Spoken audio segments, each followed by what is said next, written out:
বাংলার জনরবের পক্ষ থেকে আপনাদের সকলকে প্রভাতী শুভেচ্ছা জানিয়ে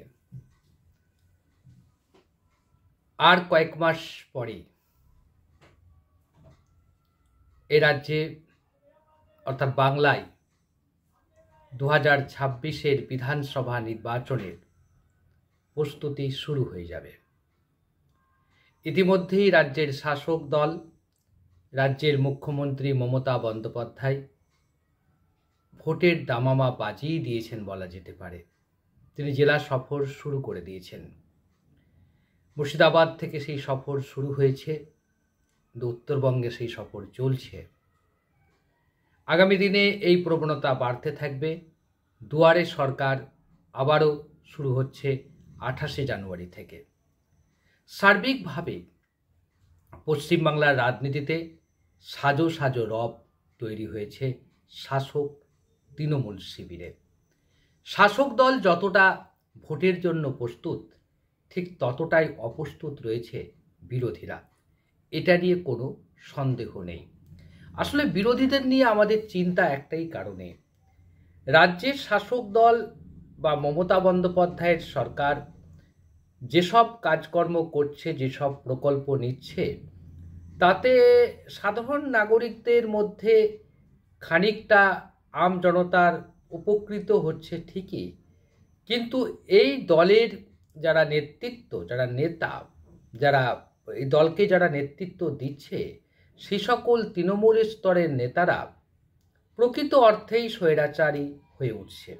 সুতরাং এই রাজ্যে একটা ভালো বিরোধী দলের অস্তিত্ব থাকাটা জরুরি। আমরা ধরুন বিজেপি এ রাজ্যে 77টা আসন পেয়েছিল 2021-এর বিধানসভা নির্বাচনে। দ্বিতীয় স্থানে বিজেপি অবশ্যই ছিল এবং বিজেপি এখানে প্রধান বিরোধী দল। কংগ্রেস এবং সিপিএম এই রাজ্যের বিধানসভাতে শূন্য হয়ে গেছে। সুতরাং সবাই চেয়েছিল যে বিরোধী দল হিসাবে বিজেপি তার ভূমিকা এই রাজ্যে পালন করবে, কিন্তু বিরোধী দলনেতা শুভেন্দু অধিকারী সেটা পালন করতে পুরোপুরি ব্যর্থ হয়েছে। শুভেন্দু অধিকারী ব্যর্থ হয়েছে কি থেকে? তার কারণটা হচ্ছে হতাশা থেকে। তিনি মমতা বন্দ্যোপাধ্যায়কে হারিয়ে এ রাজ্যের মুখ্যমন্ত্রী হওয়ার স্বপ্ন দেখে তিনি বিজেপিতে যোগ দিয়েছিলেন। দিন যত এগিয়েছে তত বিজেপির পতন এখানে সুনিশ্চিত হয়েছে। বিজেপির জনপ্রিয়তা বাড়া তো দূরের কথা, ক্রম হ্রাসমান হয়েছে তার জনপ্রিয়তা। এবং এই রাজ্যে শুভেন্দু অধিকারী যেটা করেছেন সেটা মারাত্মক কাজ করেছেন। বাংলার রাজনীতিতে 1946 সালের পর এই রাজ্যে এই অবিভক্ত বাংলায় যে সাম্প্রদায়িক দাঙ্গা হয়েছিল বা সাম্প্রদায়িক বিভেদ তৈরি হয়েছিল, দেশভাগ, তারপরে দেশভাগ হয়েছিল, সেই দেশভাগের পর থেকে এই রাজ্যে সাম্প্রদায়িক উত্তেজনা তৈরি হলেও বাস্তবে আমরা যদি লক্ষ্য করে দেখি, সেভাবে কোনো হিন্দু মুসলমানের মধ্যে সম্প্রীতির বন্ধন কোনোভাবেই ভেঙে যায়নি, অন্তত বাংলায়। কিন্তু দুঃখের হলেও সত্য, শুভেন্দু অধিকারী একটা গান্ধী পরিবার, যে গান্ধী পরিবারের আদর্শে দীক্ষিত একটি পরিবার। তার বাবা শিশির অধিকারী, তার দাদু ছিলেন স্বাধীনতা সংগ্রামী। তাদের সেই পরিবারের হিন্দু মুসলমান উভয় সম্প্রদায়ের কাছে তাদের একটা জনপ্রিয়তা ছিল। কিন্তু বিজেপিতে যোগ দেওয়ার পর শুভেন্দু অধিকারী যেভাবে একটি সম্প্রদায়কে, বিশেষ করে মুসলিম সম্প্রদায়কে নিশানা করেছে, মুসলিম সম্প্রদায়ের বিরুদ্ধে অকথা কুকথা জুড়ে দিয়ে যোগী আদিত্যনাথের স্টাইলে কিংবা হেমন্ত বিশ্ব শর্মার স্টাইলে মুসলিমদেরকে সবসময় কাঠগড়ায় দাঁড় করানোর চেষ্টা করেছেন, তাতে আর যাই হোক তার হতাশার রাজনীতিটাই স্পষ্ট হয়ে ধরা পড়েছে। এর ফলে যেটা হয়েছে, এমন একটা সময় হয়েছে এবং এমন একটা সময় হচ্ছে, যদি আমরা একটু পেছনের দিকে তাকাই তাহলে আমরা একটু বুঝতে পারবো যে একটা সময় এই রাজ্যে কংগ্রেস বিরোধী দলে ছিল, দিল্লিতে ছিল কংগ্রেস শাসন ক্ষমতায়, কিন্তু কোনোভাবেই কংগ্রেস এখানে জিততে পারতো না, বিধানসভায় ক্ষমতায় আসতে পারেনি। অর্থাৎ 1977 সালে বামফ্রন্ট সরকার ক্ষমতায় আসার পর থেকে কংগ্রেসই বেশি সময় ধরে রাজনীতি করেছে দিল্লিতে ক্ষমতাসীন ছিল। তা সত্ত্বেও এই রাজ্যে প্রদেশ কংগ্রেস সেভাবে দানা বাঁধতে পারেনি, জনপ্রিয়তা পায়নি এবং মানুষের কাছে গ্রহণযোগ্যতাও পায়নি। এমনকি আমরা এটাও জানি যে কংগ্রেস দল এই রাজ্যে 40% বেশি ভোট পেয়েও ক্ষমতায় আসতে পারেনি। তো এই রহস্যভেদ অনেক ছিল, অনেক কারণ তার ছিল, অনেক ব্যাখ্যা তার ছিল। শুধু একটা কারণই এখানে মেরে দেওয়া যায় যে রাজ্যের কুস্তি দিল্লিতে দোস্তি, অর্থাৎ সিপিএমের সঙ্গে কংগ্রেসের একটা গোপন সমঝোতা ছিল। সেই সমঝোতার জোরে দিল্লিতেও দোস্তি ছিল এবং পশ্চিমবাংলাতে কুস্তি হতো, যার ফলে এই রাজ্যে কোনোভাবেই জ্যোতিবাবুদের সরানো যায়নি, বুদ্ধদেব ভট্টাচার্যদের সরাতে পারেনি কংগ্রেস। কারণ কংগ্রেস পারেনি এই কারণে যে কংগ্রেসের সঙ্গে একটা ইনার লিঙ্ক, একটা ভিতরে সম্পর্ক ছিল। দিল্লিতে কংগ্রেস থাকবে, রাজ্যে থাকবে সিপিএম বা বামফ্রন্ট। এই যে লিয়াজো, এই যে গোপন থিওরি, এই গোপন থিওরিটা যেদিন প্রকাশ হলো, এই গোপন থিওরিটা যেদিন সামনে এলো, সামনে আসার পরে আমরা দেখতে পেলাম মমতা বন্দ্যোপাধ্যায় আলাদা দল তৈরি করলেন। সে দলটার নাম তৃণমূল কংগ্রেস। 1998 সালে সে দলের জন্ম হলো। সেই দল তৈরি হওয়ার পরেই আমরা দেখতে পেলাম যে মানুষের সমর্থন চলে গেল মমতার দিকে। মমতা ব্যানার্জি একমাত্র কংগ্রেস হিসাবে এখানে আত্মপ্রকাশ করলো, বিরোধী দল হিসাবে আত্মপ্রকাশ করলো। তো আর এই মুহূর্তে 2021 বিধানসভা নির্বাচনের দিকে যদি আমরা তাকাই, তাহলেও আমরা দেখব যে তারা সিপিএম এবং কংগ্রেসের প্রতি এই বাংলার মানুষ আস্থা রাখেনি।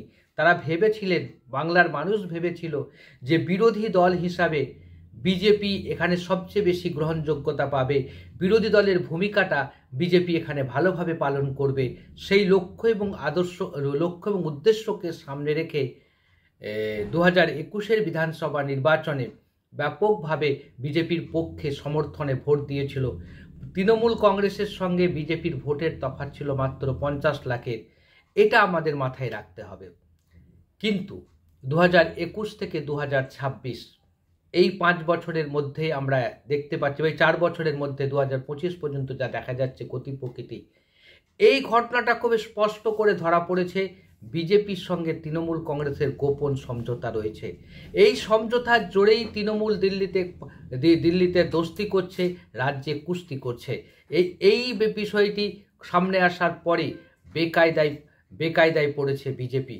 কারণ আমরা দেখতে পাচ্ছি, যেমন কয়লা কেলেঙ্কারি, যেমন এসএসসি কেলেঙ্কারি, শিক্ষক নিয়োগ দুর্নীতি, যেমন আমরা এই সম্প্রতি আরজি কর মেডিকেল কলেজের অভ্যন্তরে কর্তব্যরত চিকিৎসককে ধর্ষণ করে খুন, এই সব ঘটনায় সিবিআই এবং ইডি তদন্ত করতে গিয়ে তারা যেভাবে নাকানি চোবানি খাচ্ছে বা তদন্তের নামে যেভাবে দিনের পর দিন তদন্তকে ঝুলিয়ে রাখছে, তাতে এটা বাংলার মানুষের কাছে স্পষ্ট হয়ে ধরে পড়েছে যে বিজেপি সেই তৃণমূল, অর্থাৎ বিজেপির সঙ্গে তৃণমূলের কোনো তফাৎ নেই। বিজেপি এবং তৃণমূলের মধ্যে গোপন সমঝোতা অবশ্যই রয়েছে। এই কথাটা সাধারণ মানুষের মধ্যে দৃঢ়ভাবে ঢুকে গেছে। এর ফলে কি হচ্ছে? এর ফলে শুভেন্দু অধিকারীকে এখন হিন্দু ভোট মেরুকরণের জন্য চিৎকার করতে হচ্ছে, চিৎকার করে যাচ্ছেন তিনি। তাতে এ রাজ্যের যে চিরন্তন ঐতিহ্য, সম্প্রীতির ঐতিহ্য, হিন্দু মুসলমানের মিলনের ঐতিহ্য, সেই ঐতিহ্যকে ভেঙে তছনছ করে দিচ্ছে শুভেন্দু অধিকারী। আর এটা করতে গিয়ে শুভেন্দু অধিকারী না ঘরকা না ঘাটকা হলো। কারণ বাংলার মানুষ এই মুহূর্তে বিজেপিকে কোনোভাবেই ক্ষমতায় আনবে না, এটা বলে দিতে পারাই যায়। যতই শুভেন্দু অধিকারীরা এই রাজ্যে হিন্দু মুসলমান মেরুকরণ করার চেষ্টা করুক না কেন, শুভেন্দু অধিকারীদের মনে রাখা উচিত এই রাজ্যে এই ওষুধে কাজ হবে না। গোবলয়ের ওষুধের সঙ্গে বাংলার ওষুধের অনেকটা তফাৎ আছে। বাংলার রাজনীতির সঙ্গে গোবলয়ের রাজনীতির তফাৎটা অনেকটা বেশি। সেটা মমতা বন্দ্যোপাধ্যায় বুঝতে পেরেছেন। মমতা বন্দ্যোপাধ্যায় তার যে ফলিত রাষ্ট্রবিজ্ঞানকে এমনভাবে প্রয়োগ করেন যে প্রয়োগে দিশেহারা হয়ে যাবে শুভেন্দু অধিকারীরা। আজকে আমরা দেখতে পাচ্ছি শুভেন্দু অধিকারীর হঠাৎ প্রশংসা শুরু করেছেন তৃণমূল কংগ্রেসের নেতা কুণাল ঘোষ। তিনি একবার প্রশংসায় পঞ্চমুখ হয়ে গেছেন। কারণ তাহলে কি কোথাও একটি শুভেন্দু আস্তে আস্তে বিজেপির কাছ থেকে সরে যাচ্ছেন? কিন্তু যদি বিজেপির কাছ থেকে শুভেন্দু সরে যায়, তাহলে হিন্দুত্বের পোস্টার বয় গায়ে লাগিয়ে তিনি যেভাবে হিন্দুত্বের প্রচার করেছেন এবং মুসলমান সমাজকে মুসলমান সমাজকে একটা ঘৃণ্য সমাজ বলে চিহ্নিত করার তিনি চেষ্টা করেছেন, সেটা কি হবে? যদি তিনি ঘর ওয়াপসি করেন, যদি কোনো কারণে তিনি তৃণমূলে ফিরে আসেন, তৃণমূলে কিন্তু তিনি সেই জায়গাটা পাবেন? আপনারা কি বলেন? ভবিষ্যতে শুভেন্দু অধিকারী রাজনৈতিক ভবিষ্যৎ কি, সেটা আমরা এর আগেও বলেছি, আপনারা কিন্তু মিলিয়ে নেবেন। 2026-এর বিধানসভা নির্বাচনের পর শুভেন্দু অধিকারীর অস্তিত্ব বাংলায় খুঁজে পাওয়া যাবে কিনা সন্দেহ রয়েছে। এটা খুব স্পষ্ট করে বললেই হয়, হেমন্ত বিশ্ব শর্মার বিকল্প হিসাবে শুভেন্দুকে সামনে আনার চেষ্টা হয়েছিল। আজকের দিনে বিজেপির কেন্দ্রীয় নেতৃত্বরাও বুঝে গেছেন শুভেন্দু অধিকারীকে দিয়ে বাংলা জয় আর সহজ হবে না। অতএব শুভেন্দু অধিকারীকে বাদ রেখে নতুন মুখ খুঁজতে চলেছে বিজেপি, এ নিয়ে কোনো সন্দেহ নেই। আরএসএস প্রধান মোহন ভাগবত আগামী ফেব্রুয়ারি মাসে কলকাতা সফরে আসছেন। পশ্চিমবাংলায় নয় করে প্রায় 15 দিন থাকবেন। তখনই দিশা হয়ে যাবে শুভেন্দু কি আদৌ বিজেপির ব্যাটন পাবে, নাকি শুভেন্দুকে আবারও ফিরে যেতে হবে তার পুরোনো দলে, নাকি শুভেন্দুকে নতুন দল তৈরি করে সামনে সারিতে এসে বলতে হবে বিজেপি এবং তৃণমূল আতাতের জন্যই দিল্লিতে দোস্তি, রাজ্যে কুস্তি, এর প্রতিবাদেই আমি রাস্তায় নেমেছি। কিন্তু সেটা কি সম্ভব হবে? মমতা বন্দ্যোপাধ্যায় আর যাই করুক, বিজেপির সঙ্গে আঁতাত করে হয়তো রাজনীতি করেছেন, এটা সত্যি কথা, এটা বাস্তব কথা। কিন্তু মমতা বন্দ্যোপাধ্যায় কোনো সময়ই এই রাজ্যের সংখ্যালঘু মুসলমান সমাজকে নিশানা করেননি এবং কোনোভাবেই মুসলমান সমাজের বিরুদ্ধে বিদ্বেষ প্রচার করেননি। মমতার সঙ্গে শুভেন্দুর তফাৎ এটাই, শুভেন্দু এখন রাজনীতির ময়দানে না ঘরকা না খাটকা। এই রাজ্যের কোনো ধর্মনিরপেক্ষ দল শুভেন্দুকে তার দলে ঠাঁই দিতে পারে না, পারবে না। অন্যদিকে বিজেপিতেও তার অস্তিত্বের সংকট দেখা দিয়েছে। আপনারা কি বলেন? আপনাদের মতামতের প্রত্যাশা রইলাম। এই অনুষ্ঠান, এই স্পেশাল রিপোর্ট যদি ভালো লাগে, লাইক করবেন, শেয়ার করবেন, সাবস্ক্রাইব করে আমাদের পাশে দাঁড়াবেন।